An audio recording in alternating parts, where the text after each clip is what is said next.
اللہ تعالیٰ عنہ فرماندے نے میں آقا دی بارگاہ ور چلے آواں چلدا چلدا مصطفیٰ دی بارگاہ دی اندر جدوں پہنچیا میں ویکھے آئے میرے آقا علیہ الصلوۃ والسلام اپنے صحابہ دے جمع غفیر دے اندر نے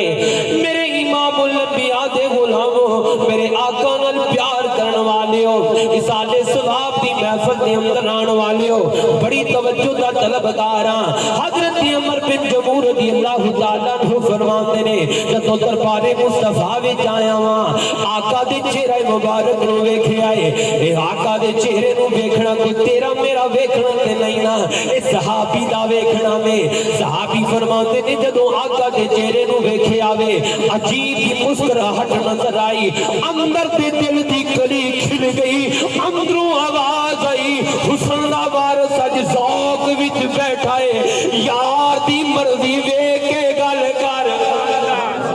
سبحان اللہ آندے حسن دا وارث اج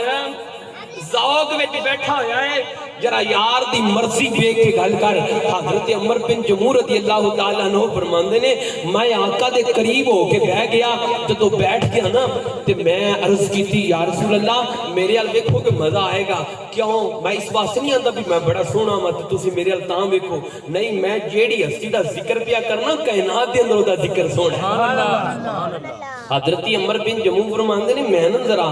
قریب ہو کے بیٹھ گیا تے عرض کیتی ماں زاغ دے کاجل والیا واللیل دیاں زلفاں والیا طاہا دی جبین والیا سنیا ایک مسئلہ پوچھنا ہے میرے آقا فرمایا میرے غلامہ جڑا جی چاہندے ہی پوچھ لے سبحان اللہ اجے تے گل شروع ہوئی ہے تھک تے نہیں گئے